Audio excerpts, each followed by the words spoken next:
नमस्कार, वंदे मातरम। मैं हूं श्यामगिरी। आप देख रहे हैं हमारा चैनल मुद्दा भारत का। फ्रेंड्स, इस समय मैं हूं किशन नगर थाने में, जो एकनाथ शिंदे जी का गढ़ माना जाता है। देखा जाए तो एकनाथ शिंदे जी वागले स्टेट, किशन नगर ऐसे इलाकों से जो है उन्होंने अपनी राजनीति शुरू की थी। यहीं से वो शाखा प्रमुख बने, यहीं से वो विधायक बने, मंत्री बने, मुख्यमंत्री बने, अभी डिप्टी सीएम है। अब उनके लोग जो है यहाँ पर चुनाव मैदान में खड़े हैं। आज मैं हूँ किशन नगर प्रभाग नंबर 18 में, जहाँ पर कैंडिडेट्स हैं दीपक वेदकर जी, जो शिवसेना की तरफ से उम्मीदवार हैं। साथ में है जयश्री फाटक जी हैं, जो बिन विरोध चुन के आई हैं, यानी उनके सामने कोई उम्मीदवार ही नहीं है। ऐसे में हम उनको बिन विरोध घोषित कर सकते हैं। यानी कि चुनाव में जो प्रभाग नंबर 18 है, इतना इम्पोर्टेंट है कि यहाँ पर जो समस्याएं हैं, अगर हम बात करें तो समस्याएं जो यहाँ के मेन रास्ते की है, क्लस्टर योजना की है। हालांकि क्लस्टर योजना के लिए एकनाथ शिंदे जी पूरा प्रयास कर रहे हैं। थोड़ा डिले हो रहा है क्योंकि सरकारी काम है, उसमें थोड़ी सी समय तो लगती ही है, लेकिन लोगों को पूरी तरह से आश्वस्त है लोग कि काम जल्दी हो जाएगा। लेकिन और भी क्या समस्याएं हैं, हम उम्मीदवारों से ही पूछेंगे और जानने की कोशिश करेंगे कि किशन नगर जो एक तरह से एक भौगोलिक दृष्टि से देखा जाए तो है छोटा सा, लेकिन इतनी संख्या में लोग रहते हैं कि उनकी जो है मूलभूत सुविधाएं मिलना काफ़ी दिक्कत हो जाती है। तो हम दीपक वेदकर जी से यही बात करेंगे। दीपक जी, आपका स्वागत है हमारे चैनल में। नमस्कार। नमस्कार। तो क्या कहेंगे सर, एकनाथ शिंदे जी का गढ़ है ये, और यहाँ पर चुनाव देखा जाए तो एक तरह से खाली प्रक्रिया चल रही है चुनाव की। हालांकि दूसरी तरफ देखा जाए तो मैडम भी चुन के आ गई हैं, फाटक मैडम। तो आप क्या कहेंगे, क्या अगर अगली जब जीत के आएंगे तो क्या क्या समस्याएं आप देख रहे हैं, उसको सुलझाएंगे? ये आपने जो बताया कि एकनाथ शिंदे जी का गढ़ है जी, एकनाथ शिंदे जी का गढ़ है। ये फाटक रविंद्र फाटक साहब का गढ़ है। ये रविंद्र फाटक साहब यहाँ पे 97 से चुन के आ रहे हैं। और यहाँ पे सबसे बड़ी समस्या थी पुरानी बिल्डिंगों की क्लस्टर। अभी इसके लिए शिंदे साहब ने और फाटक साहब ने बड़े सालों प्रयत्न करने के बाद ये क्लस्टर योजना मंजूर हो गई है। और यहाँ पे अभी आप देखेंगे तो भाई पड़ोस में ही BMC कॉलोनी है, वहाँ पर 17 माले तक का काम हो चुका है जी। और बाकी छोटी मोटी समस्या तो हर जगह पे होती है, जो कोई ये नहीं है। और हमने इतना यहाँ पे काम किया है कि यहाँ के लोगों ने हमारे पैनल के 3 जन को बिन विरोध चुन के दिया है। क्या बात, क्या बात। क्या लगता है कि बिन विरोध चुन के आने के बाद क्या खाली फॉर्मेलिटी रह गई है चुनाव की? फॉर्मेलिटी रह गई है। क्या होगा कि यहाँ पे बहुत सारे लोगों ने अपक्ष के फॉर्म भरे थे, कुछ पार्टियों ने भी फॉर्म भरे थे इनके खिलाफ। तो उन्होंने देखा कि उनके जो कार्यकर्ता थे, बच्चे कुछ कार्यकर्ता थे, उन्होंने कहा कि इनके सामने लड़ने से अपना कुछ भला होने वाला नहीं है, तो आप इनको बिन विरोध कर देते। और उन्होंने अपने सब वापस ले लिए। लेकिन सर, बिन विरोध की अगर बात करें तो काफ़ी कंट्रोवर्सी खड़ा हुई है। जैसे विपक्ष जो है पूरी तरह से परेशान है कि आखिर में बिन विरोध कैसे हुआ, क्यों लोग नामांकन वापस लिए, कहीं कोई दबाव तो नहीं है, क्या पैसे से खरीद फरोख्त हुई है? इस तरह की चुनौती जो है हाई कोर्ट में तक दी गई है। विपक्ष के पास कोई मुद्दा ही नहीं है, उनको सब चिल्लाने के बाद कोई काम बचा ही नहीं है। कुछ तो काम करेंगे तब तो टीवी पे आएंगे वो लोग, इसलिए चिल्ला रहे हैं। पब्लिक है, पब्लिक सब जानती है, बिल्कुल जानती है।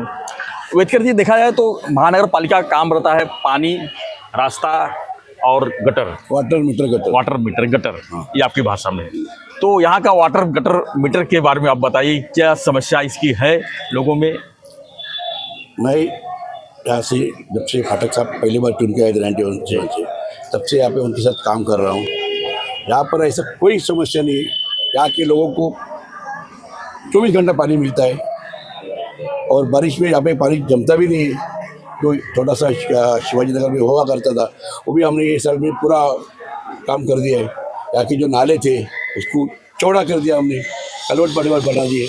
तो यहाँ पे कोई समस्या ही नहीं है। समस्या सिर्फ यहाँ पर एक ही है कि बिल्डिंगें सारी पुरानी हो चुकी है, क्लस्टर योजना का काम चालू है, कुछ सालों में हो जाएगा। वेदकर जी, एक चीज़ और बताइए, जब यहाँ से शिंदे साहब मुख्यमंत्री बने तो लोगों ने काफ़ी उम्मीद की थी कि अब शहर का बहुत बड़ा विकास हो जाएगा, शहर पूरी तरह से बदल जाएगा, रास्ते बड़े बड़े हो जाएंगे, खड्डे मुक्त रोड हो जाएगा। लेकिन आज ऐसा कुछ दिख नहीं रहा, लोग नाराजगी तो है। कहीं आपकी गलतफहमी है जी। जब शिंदे साहब 2.5 साल मुख्यमंत्री थे जी, तो उन्होंने जो ठाणे के लिए इतना काम किया, जो कहते ना इसमें कि मुख्यमंत्री बदलते ठाणे जी। आप देखो, घोड़बंदर से लेके बोरेवली का टनल का काम हो चुका है। मेट्रो आई है, रिंग रोड का भी काम चालू है। और जो काम शिंदे साहब ने 2.5 साल में किया वो किसी ने बाकी के लोगों ने 70 साल में भी नहीं किया था। अब जो लोग कह रहे हैं कुछ नहीं किया, जी एक तो वो अनपढ़ रहेंगे, शायद पेपर नहीं पढ़ते रहेंगे, टीवी नहीं देखते रहेंगे, इसलिए सब छोटे छोटे बात करते रहते हैं। तो फ्रेंड्स यहाँ पर जयश्री फाटक जी भी हैं जो बिन विरोध चुन के आई हैं। हम इनसे भी जानने की कोशिश करेंगे कि जब नगर से अभी अगले पड़ाव में जब जाएंगे तो क्या उनके ऊपर जवाबदारी है और किस तरह उसको निभाएंगे। मैडम आपका स्वागत है आपका हमारे चैनल में। क्या कहना चाहेंगे आप? तो समझ लो आप तो आज से नगर सेवक बन गई हैं अब, तो क्या समस्याएं देख रहे हैं उसको कैसे निपटाएंगे आप? मुझे लगता है इस नगर में कोई समस्या नहीं है जी। लेकिन हर दिन नया आता है और नई समस्या उत्पन्न होती है, वही समस्या है। जी, क्या नया समस्या उत्पन्न होती है, क्या मतलब देख रहे हैं आप? है कोई ना कोई होता है, प्रसंग कोई भी होता है, वैयक्तिक होता है, फिर आपका कुछ भी प्रसंग हो सकता है, लेकिन वही एक समस्या हो सकती है। बाकी हमारे यहाँ तो कोई समस्या है ही नहीं। तो समस्या नहीं है तो लोग फिर मतलब आपको तो कुछ काम ही नहीं, फिर मतलब 5 साल आपको खाली घर पे ही रहना है फिर? मैं आपको बता रही ना, देखो हर दिन उगता है तो हर एक समस्या होती है, वही हमको फेस करना है। मतलब 5 साल हमको घर में नहीं बैठना है, हर एक दिन की समस्या हमको फेस करना है। मतलब समस्याएं आएंगी तो उसका निपटारा करना है। बाकी तो मतलब समस्याएं अभी है नहीं, समस्या अभी आएगी तब। तो इतने साल से नगर सेवक रहे, हम लोग भी आज 10-15 साल से नगर सेवक है, तो ये हम लोग ने कोई समस्या इतने साल तक रखते नहीं है ना। जी जी, आपको बहुत बहुत बधाई, आप नगर सेवक बन चुके हैं, आपके लिए बहुत बहुत शुभेच्छा। हम ये चाहेंगे कि लोगों का काम आप और आसानी से करते रहिए और लोगों को कोई काम पेंडिंग न रहे ताकि अगले चुनाव में हम बता सके। देखो जो समस्या थी क्लस्टर की तो वो तो शिंदे साहब ने उसको तो पूरी कर दी है। उन्होंने अभी क्लस्टर का काम चालू किया है, जैसे जैसे घर बनते जाएंगे वैसे वैसे डेवलपमेंट होते जाएंगे। देखो कोई एक दिन में तो नहीं होता है, उसको वक्त लगेगा, लेकिन हमारे लोग भी सब्र कर रहे हैं, विश्वास रख रहे हैं हम पे और शिंदे साहब पे, हमारे पक्ष पे रख रहे, हमारे सरकार पे लोग रख रहे, तो ये सब विश्वास पे ही हमारी सब दुनिया चलेगी। हमने बहुत कवरेज की है, लेकिन प्रभाग नंबर 18 में जिस तरह जयश्री मैडम ने बताया कि समस्या ही नहीं है, समस्या रोज़ उत्पन्न होती है और रोज़ सॉल्व हो जाती है। इससे फास्ट काम तो कोई कर ही नहीं सकता है। और भी लोग हैं, हम उनसे भी बात करेंगे।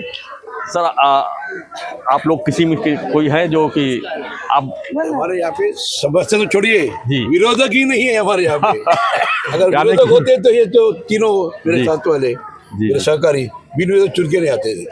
तो कुल मिला क्या कहेंगे कि प्रभाग नंबर 18 आज से ही हम डिक्लेयर कर देंगे सब total win? Total win, total win. इससे छोटा मोटा विन नहीं, बहुत बड़ा विन होगा। क्या बात, क्या बात। यहाँ पे विपक्ष वाले मुद्दा उठा रहे कि दहशत के वजह से हुआ, पैसों के वजह से हुआ।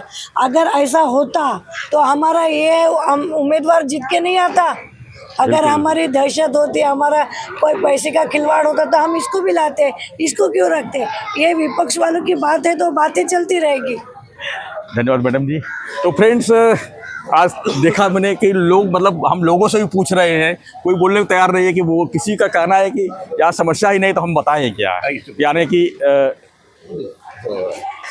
कोई है बात करिए। हाँ, क्या कहना चाहेंगे यहाँ पर? नहीं देखिए, वार्ड क्रमांक 18 जी, जिसमें किशन नगर, पडवल नगर सब बहुल इलाका आता है, यहाँ पे आप रोड इंफ्रा का काम देख लो या कोई मेडिकल हेल्थ का काम देख लो या बच्चों के एडमिशन के रिलेटेड कुछ भी इश्यूज़ हो, यहाँ के जो हमारे नेता है एकनाथ जी शिंदे साहब और रविंद्र जी फाटक साहब और यहाँ पे उनके जो नगर सेवक है जयश्री फाटक मैडम, दीपक जी वेदकर साहब, ये लोग ने लोगों का काम बहुत स्ट्रांगली किया है। इसलिए आज देखो पैनल में 3 जन बिन विरोध चुन के आ गए और 15 तारीख के दिन मेरे को तो ऐसा लग रहा है कि दीपक वेदकर साहब का जो रिकॉर्ड है पूरे वागले में रिकॉर्ड ब्रेक रिकॉर्ड है। हाँ, क्योंकि इनके काम ही ऐसे है ना कि लोग सामने आने के लिए सोचते हैं कि भाई ये लोग विनर लोग हैं, तो लोगों का काम 100% किस तरह लोगों को मूलभूत सुविधा, चाहे छोटे से छोटा काम हो, बड़े से बड़ा काम हो, उसको अंजाम तक कैसे पहुंचाना है। ये वार्ड में आप देखोगे तो 100% सारे काम हुए हैं और छोटी मोटी सुविधाएं से लेकर के बड़ी जो भी सुविधा है वो 100% यहाँ पे किया गया है। और इसलिए तमाम लोग इनके साथ में, हर मजहब,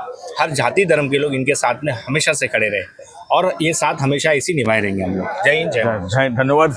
तो देखा फ्रेंड्स किस तरह का है प्रभाग नंबर 18, यानी कि यहाँ समस्याएं बहुत है लेकिन समस्याएं है ही नहीं, लोगों की नज़र में नहीं है।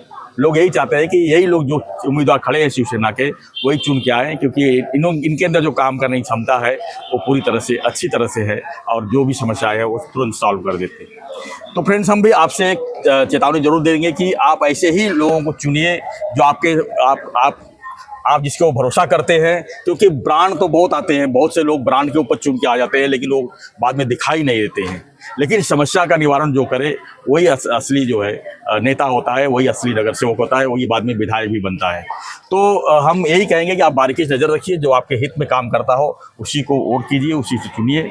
और महानगर पालिका का चुनाव मतलब आपके घर के करीब का चुनाव है, यानी कि आपके जो करीब के जो समस्याएं हैं वो नगर पालिका ही समझाती है। तो ऐसे लोगों में साफ सुथरे छवि वाले लोगों को आप वोट कीजिए और उन्हें नगर पालिका में भेजिए। तो फ्रेंड्स, आपके और भी कोई समस्याएं होगी तो हमें कमेंट बॉक्स जरूर लिखिए, और हम जो है चुनाव तक ऐसे ही इलाके में जाकर लोगों की समस्याओं को देखेंगे और वहाँ के जो उम्मीदवार है उनसे भी बात करेंगे। तो देखते रहिए हमारा चैनल मुद्दा भारत का। चैनल को लाइक शेयर और सब्सक्राइब जरूर करें। धन्यवाद। जय हिंद।